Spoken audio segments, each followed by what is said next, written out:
Welcome to another episode of the Swamp247 Podcast. I am your host, Graham Hall, joined by my co-host, Jacob Rudner, and we are here to talk a little Charlotte. The first ever matchup between the Gators and the 49ers took place this past weekend at Ben Hill Griffin Stadium. And let me just get right into it, Jacob, because it's been a couple days since Florida took the field, and this was a little bit of an underwhelming one for Florida. The Gators were a 28-point favorite coming into this game. Many people expected them to have no trouble blowing out Charlotte and getting their inexperienced young players in the game for the second half. But as people would find out, that was not really the case there. As Charlotte hung around, the Gators failed to execute in the red zone consistently, had to settle for field goals. And yeah, I think it wasn't McNeese. And that wasn't quite what some people were expecting for a team coming off of a dominant win over Tennessee, a double-digit win over number 11 ranked program at the time in the country. It was a little bit of an underwhelming one, and that made sense considering it was situated between two SEC contests. But we got to talk about it. What did you see out of that game from the offensive perspective? I know Florida was able to execute early, but let's just talk about a little bit of their issues throughout the night. Just what stood out to you from an offensive side of the football that was what held the Gators back a little bit against the 49ers? Yeah, let me start with some positives, actually. I think that in a victory, and we've established this on this podcast already, a victory is a victory. And at the end of the day, Florida continues to win. Florida is ranked 22nd in the country. Florida is 3-1. It's on its first three-game winning streak since 2020, which is very significant. I think that we can both agree that maybe while there hasn't been the level of progress that we might have wanted to see in areas like special teams, which I will certainly get into, or even downfield passing and explosiveness, I do think we can agree that this is an improved football team relative to what we saw last year. This is a team that looks, to me at least, more coherent offensively than it did a year ago. I have been, or at least I continue to be. And if you listen to this podcast, you've heard me say this before, and you've heard Graham say this.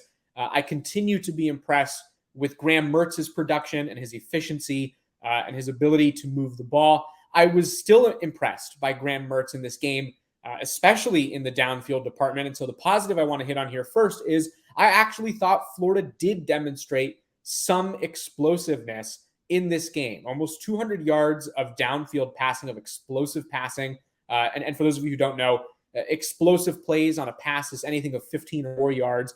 Florida had, I believe, 8 of those plays off the top of my head, and it was like 186 total passing yards on explosives.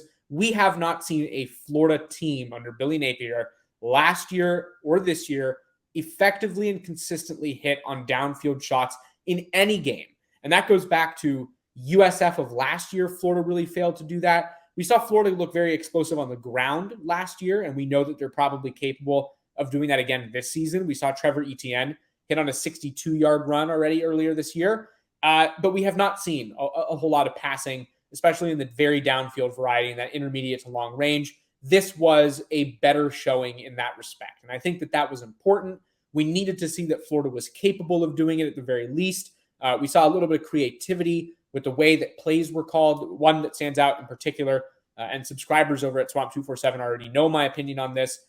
There was a fake bubble screen route to Khalil Jackson that brought him across the formation, in which he faked a bubble screen block procedure for Ricky Pearsall and instead ran a wheel route. It was like a delayed wheel off of a fake bubble, and Florida connected with him for an explosive play. That was huge.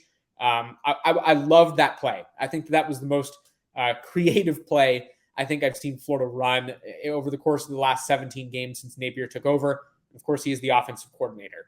Now we can get to the negatives, and I would say that I was thoroughly unimpressed with the way Florida operated in the red zone. I know I don't need to harp on this too much. Billy Napier has now said multiple times that is a known issue.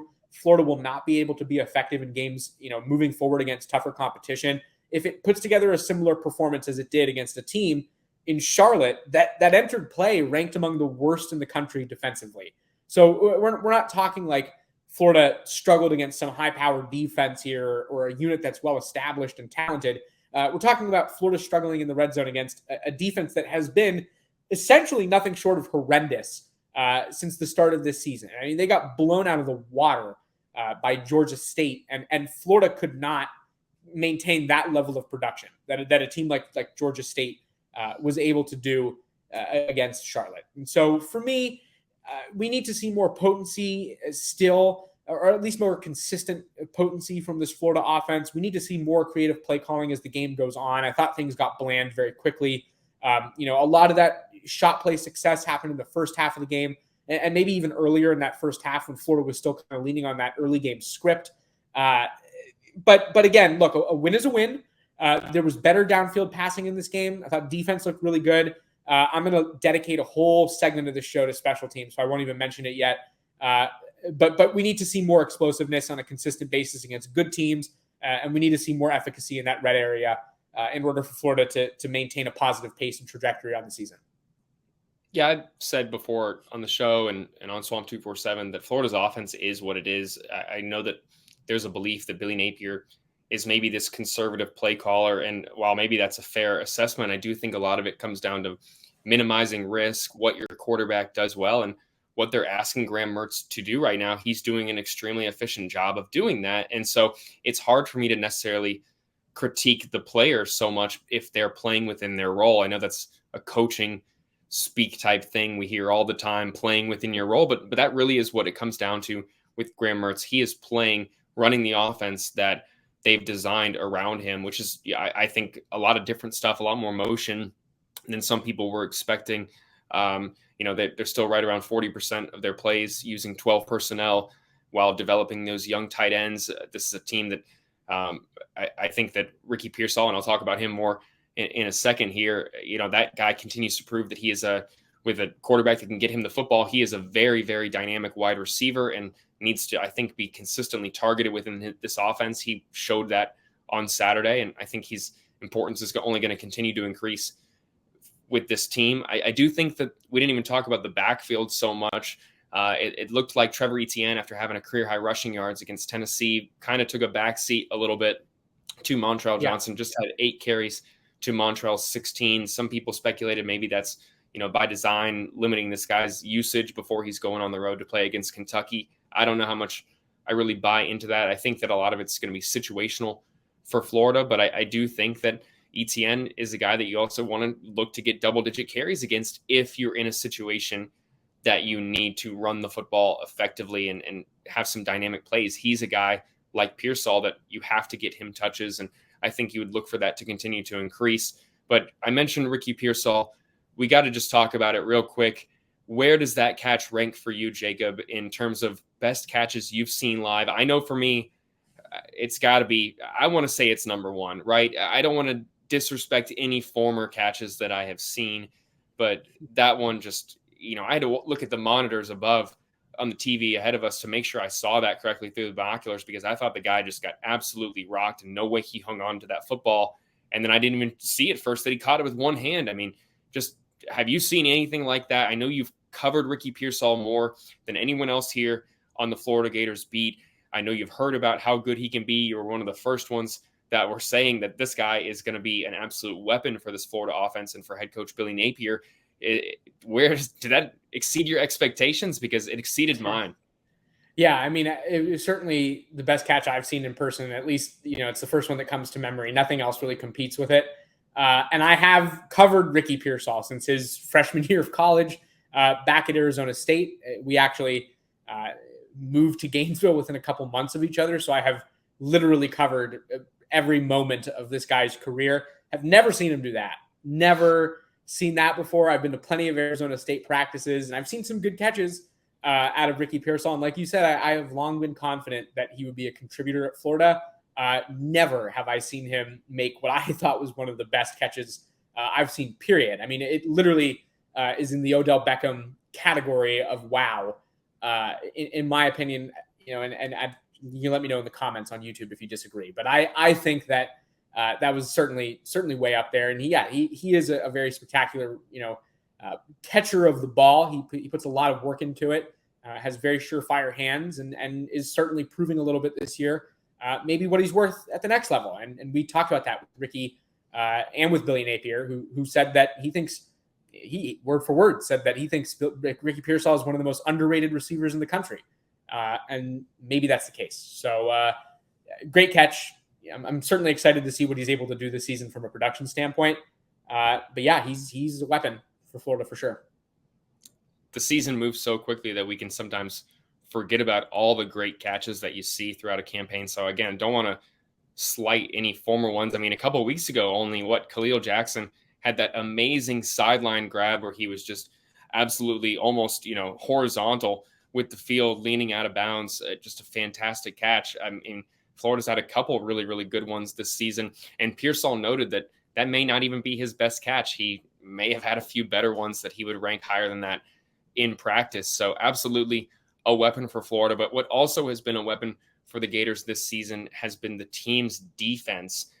This has been a unit that now is up to number 5 overall in total defense heading into this matchup with the Wildcats, which we are going to talk about later in the week in the Swamp247 podcast. And this is a unit that while that front 7 completely rebuilt with young players as well, just an impressive unit, Jacob. And this was a test for them. I'm not going to say that this is a dynamic necessarily Charlotte offense, but it was a test in it that it was something Florida had not really seen before, an offense that was going to rely on a lot of read option type stuff, and seeing how guys prepared for that, how they picked that stuff up. I thought Florida was effective against it. Obviously, they gave up 1 touchdown, but what did you see against, not a potent offense, but one that was a little bit of a different look for this overhauled Florida defense? What'd you see? I thought they performed well, generally speaking. I think that, like you just said, there were definitely some moments throughout this game where I thought Florida could have handled something a little bit better, could have read a play and kind of fit the run better than it did in some instances.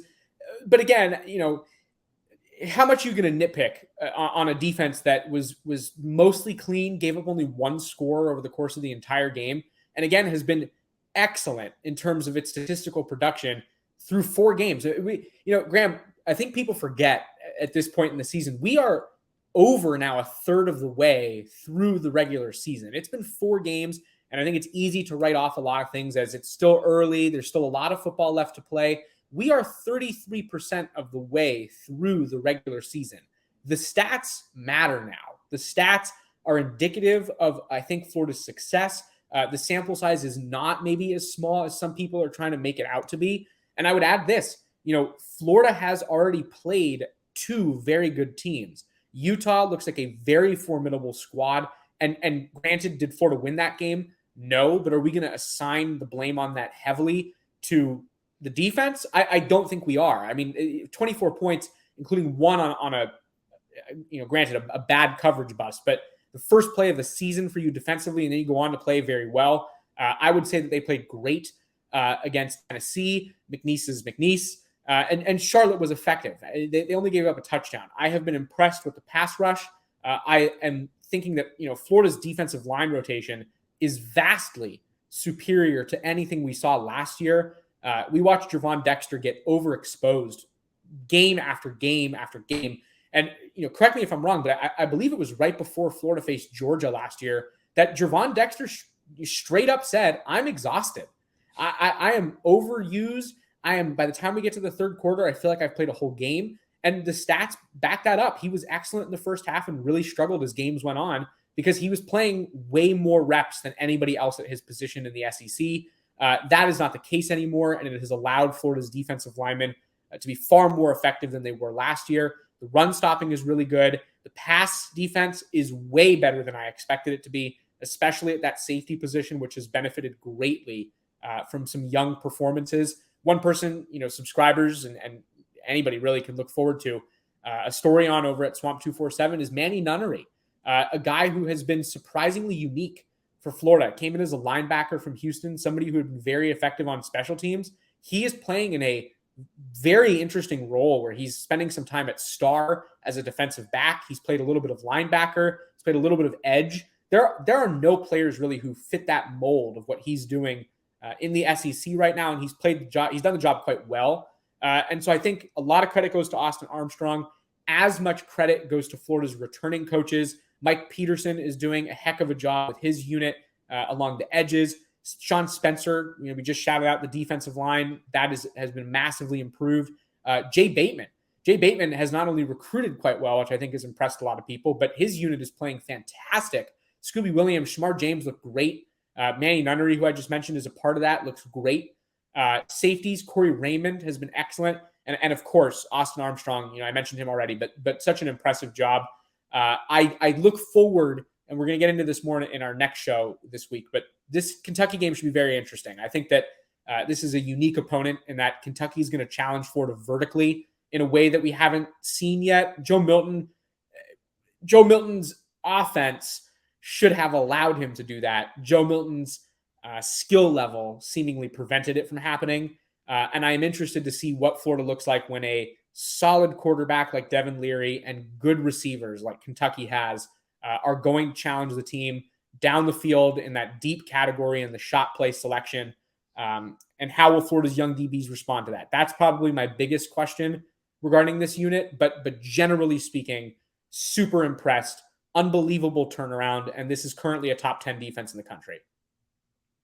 Yeah, absolutely. The statistics indicate that, and Florida has done a fantastic job with implementing the new pieces, whether it's Nunnery, who, as you mentioned, the guy was actually listed at safety when he was a prospect. So that speaks to, I think, his position versatility and the ability to play multiple roles depending on the system and some depth situations, I think, depending on where he's been at. So a guy with experience who looks to be playing a larger role moving forward, and maybe that will be a role that sees him contribute on special teams in a positive way like he did at Houston, which brings us to the long-awaited special teams discussion where Jacob can finally unload a little bit and share his thoughts on a unit that through 4 games, even though technically they just won the game on special teams, it is a unit that hasn't quite been a game-changer unit for the better for the Gators.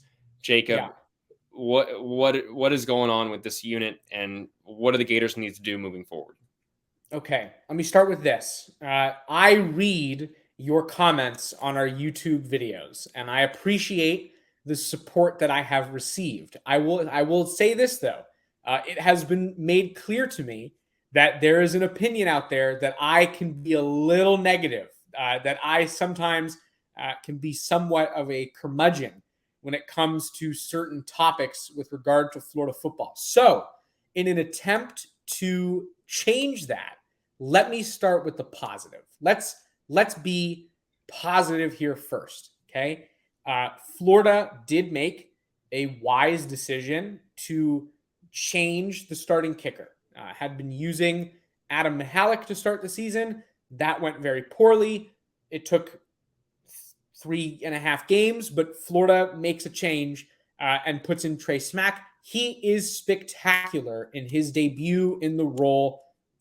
Excellent against Charlotte. 5 for 5, 54-yard field goal. He became the 3rd Florida kicker ever to hit 5 in a game. He became the 12th Florida kicker ever to knock down from 54 or longer. That is a massive improvement, step in the right direction, good thing, positive, whatever you want to call it. That is great. Jeremy Crawshaw had a very nice game against Charlotte, had an average of over 50 yards per kick, only punted twice, but both of them inside the 20. We had seen some shanks from him earlier on in the season. That is, as Graham has indicated, a step in the right direction. I think that Rocco Underwood, Florida's long snapper, much cleaner job against Charlotte relative to what we had seen maybe earlier on in the season against McNeese. Florida missed a field goal that was largely his responsibility after a bad snap. We did not see any bad snaps on 5 field goal attempts and a point after against Charlotte. Clean, good, fine, excellent. Where I have a problem. Now actually, let's be clear here. 2 things can be true at once. Florida can be making progress in areas such as its specialist play. Trey Smack did great. Jeremy Crawshaw did great. Rocco Underwood looked good. That's fine. It's true. I'm not disputing that. I'm not trying to take that away from the team. What can also be and is true is that it's not acceptable to not get 11 guys on the field for a football play at the SEC level. This is high-level football, high-level Power 5 Division I football that we're talking about here. And there are now 5 instances this season in 4 games where Florida has failed to put 11 players on the field for whatever reason on special teams. And so unless your standard is that you don't need 11 guys on the field 100% of the time, then there's no way that you can logically say that Florida's special teams have taken a step in the right direction. They can't even put 11 guys on the field. And so, in my opinion, there needs to be some sort of change. And Billy Napier has said, explicitly that he does not believe Florida's issues with that unit are a byproduct of its coaching structure, or the way that they handle things, because it's tried and true. And he's used that strategy dating back to Louisiana, and they don't have any intention to change it right now. Fine. That's fine. Whatever needs to happen to put 11 players on the field is the next step for this unit. And I have a very, very hard time giving the group the same kind of credit that Napier gave them in terms of, we've taken this step in the right direction, we're showing improvement.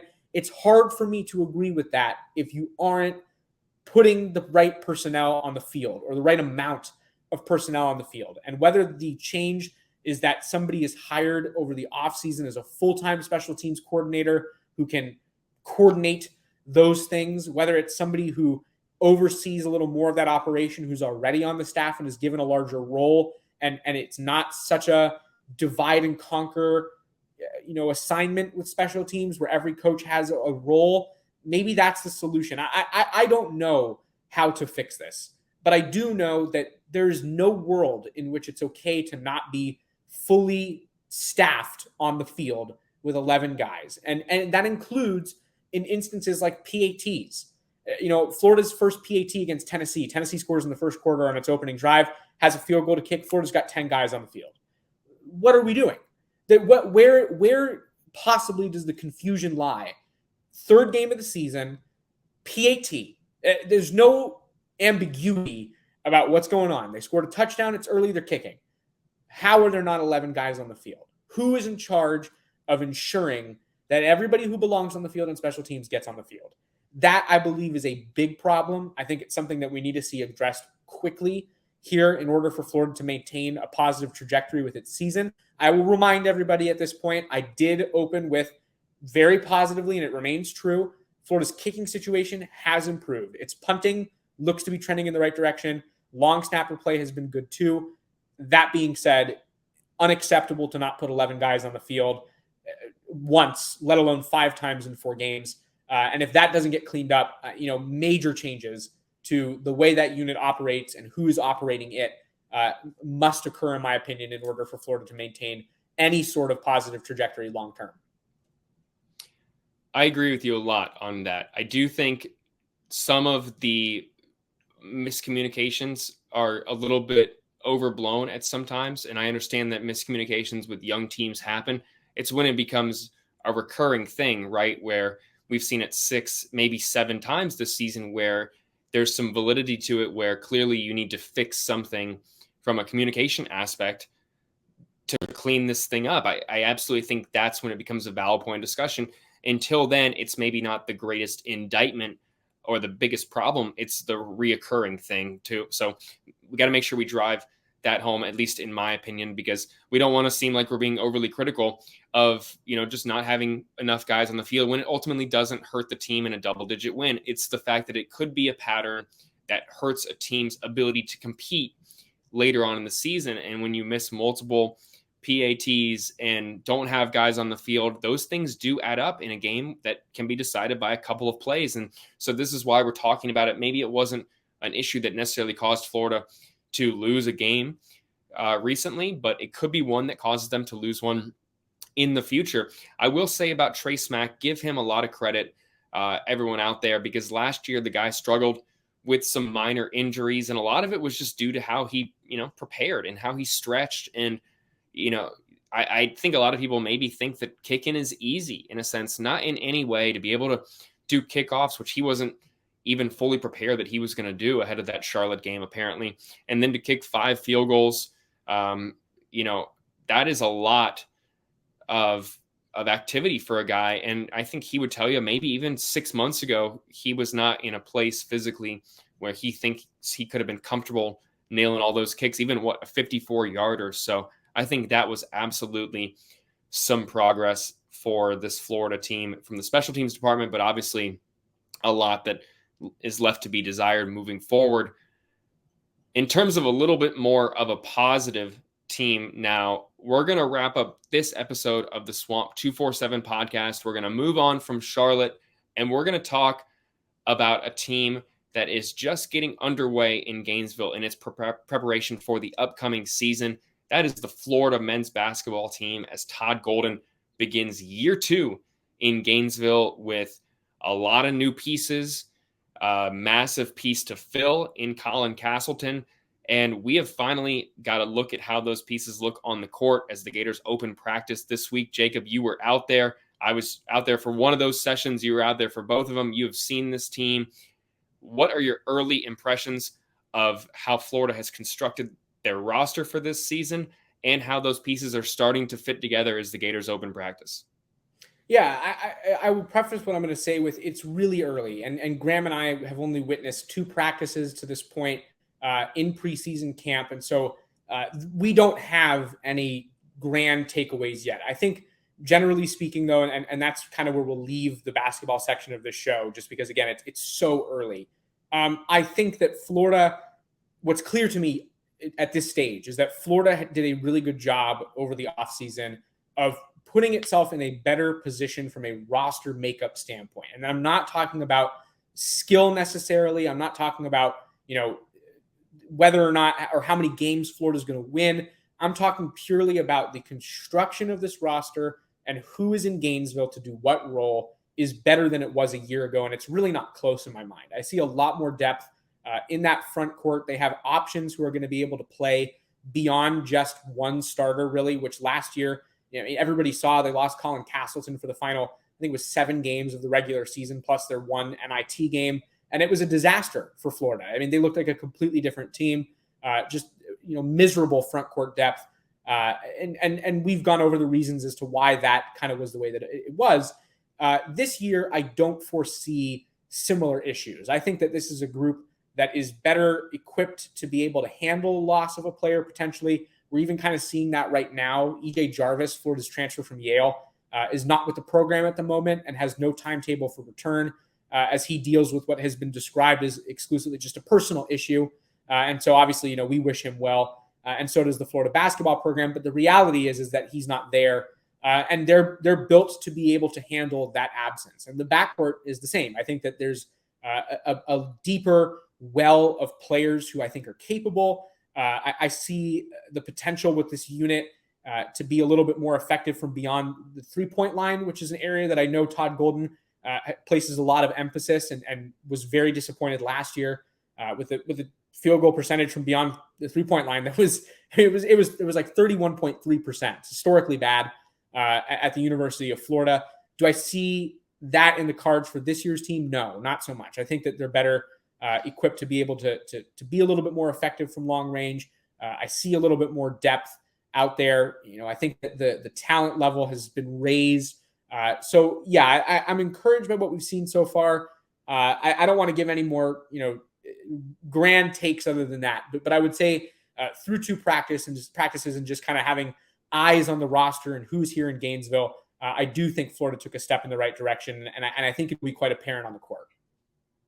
Yeah, I think that's all really we can do right now is talk about how these pieces of the roster are beginning to look like, how they mix together on the court. It's too soon to make some predictions or proclamations about how they're going to fare because a lot can change, obviously, and how it fits on paper may not be how it looks on the court. So I'm absolutely intrigued to see how my opinion develops of this team over the coming weeks, especially in the build up to the season. I know you are as well. And we're going to have all of our thoughts over at swamp247.com. Make sure you're checking out the site daily, nonstop content, the best coverage of the Florida Gators in the network. So make sure you're staying tuned, and we'll be back very soon to preview Florida's trip to Lexington, Kentucky, where the Gators are looking to hand the Wildcats their first loss of the season. For Graham Hall, this has been Jacob Rudner. We'll be back soon.